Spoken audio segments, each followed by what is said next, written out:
ایک روایت میں آپ کے سامنے پیش کرتا ہوں، شعبان کی عظمت کیا ہے سنیے۔ اس میں جو روایت ہے تفسیر ساوی میں فرماتے ہیں کہ رسول کریم صلی اللہ علیہ وسلم 13 شعبان کی رات کو کھڑے ہوئے،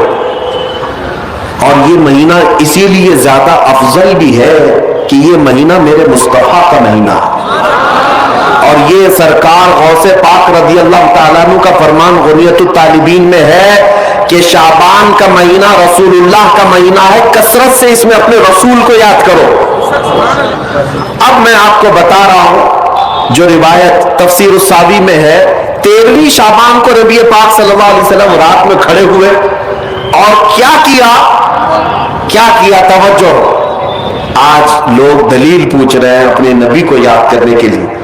13ویں شعبان کو میرے آقا کھڑے ہوئے اور رات بھر مولا کریم کی بارگاہ میں یہ عرض کرنے لگے، مولا میری امت کی بخشش میرے حوالے فرما دے۔ حضور نے 13ویں شعبان کو یہ دعا کی،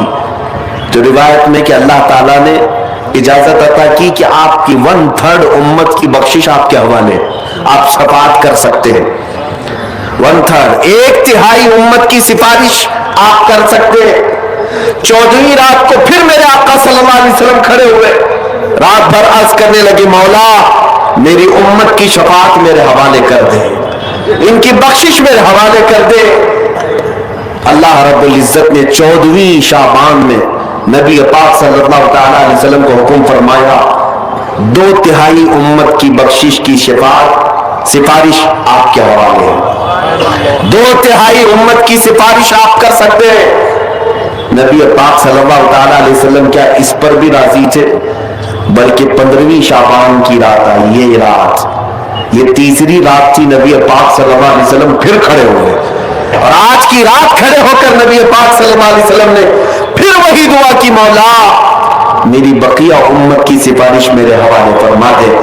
آج کی رات رب ذوالجلال نے اپنی رحمت کے پورے دروازے کھول دیے اور ارشاد فرمایا، اے محبوب آپ کی پوری امت کی سفارش آپ کے حوالے ہے،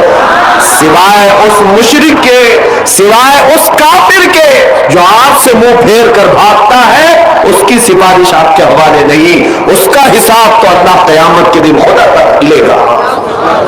آج کی رات میرے عزیزوں، میرے نبی پاک صلی اللہ تعالیٰ علیہ وسلم کو مکمل شفاعت کرنے کا اختیار دیا گیا ہے، پوری امت کی شفاعت، پوری امت کی شفاعت۔ شفاعت کا مطلب کیا ہے؟ اللہ کی بارگاہ میں سفارش کریں گے، سفارش کریں گے۔ بخشنا تو مولا کا ہی کام ہے،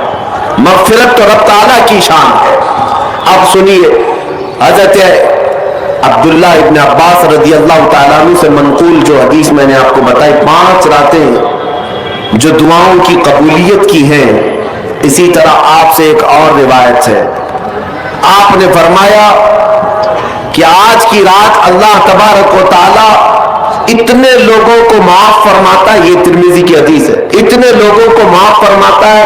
کہ بنو کلب ایک قبیلہ تھا جس کی بکریوں کے بال ہیں، اتنے لوگوں کو اللہ جہنم سے آزاد فرماتا ہے۔ یہ ساری حدیثیں پڑھنا چاہیں تو کتابوں میں موجود ہے، میں آپ کو صرف چکھا رہا ہوں اس لیے کہ آپ بھی یاد نہیں رکھیں گے۔ الحمدللہ یہاں پر سنیوں کا مجمع ہے اور اکثر ہمارا معمول یہی ہے، ہمارا تو معمول یہی ہے، بہت سارے لوگ، ہم اپنوں میں یہ نہیں کہتے کہ جو لوگ یہ کہتے ہیں میلاد کہاں سے ثابت ہے، شب برات کہاں سے ثابت ہے، شب قدر کہاں سے ثابت ہے، تو ہم تو صرف پہلے لفظوں میں صرف اتنا ہی کہتے ہیں، یہ تو صرف سنیوں کی قسمت سے ثابت ہے، یہ ہماری قسمت میں لکھا ہوا ہے،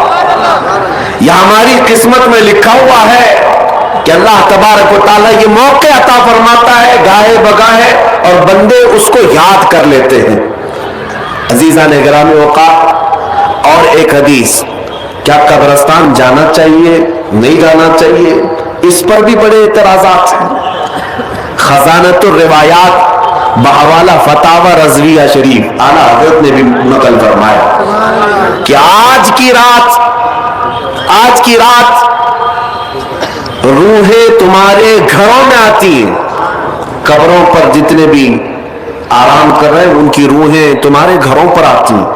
اور جو گھر میں ذکر و اذکار ہو، عبادات ہو اور انہیں اصال کیا جاتا ہے، وہ لے کر قبرستان واپس جاتی ہیں اور اپنے پڑوس میں فخر کرتی ہے کہ میرے گھر والوں نے مجھے یہ دیا، میرے گھر والوں نے مجھے یہ تحفے دیے۔ آج کی رات روحوں کے عید کی بھی رات ہے، لیکن وہ روحیں جن کے گھر والے انہیں کچھ نہیں دیتے،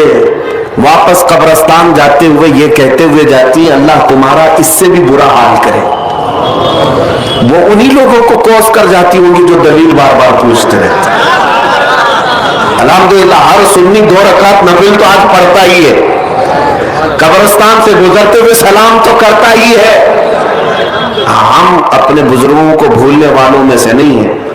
جن کو بار بار دلیلوں کی ضرورت ہے، ان کی روحیں آ کر کوس کر جاتی ہوں گی۔ بہرحال یہ شعبان المعظم کا مہینہ، جس کے متعلق تاریخ یہ ہے کہ ایک تاریخ میں آپ کو بتاؤں، اس مہینے کی ایک اور تاریخ ہے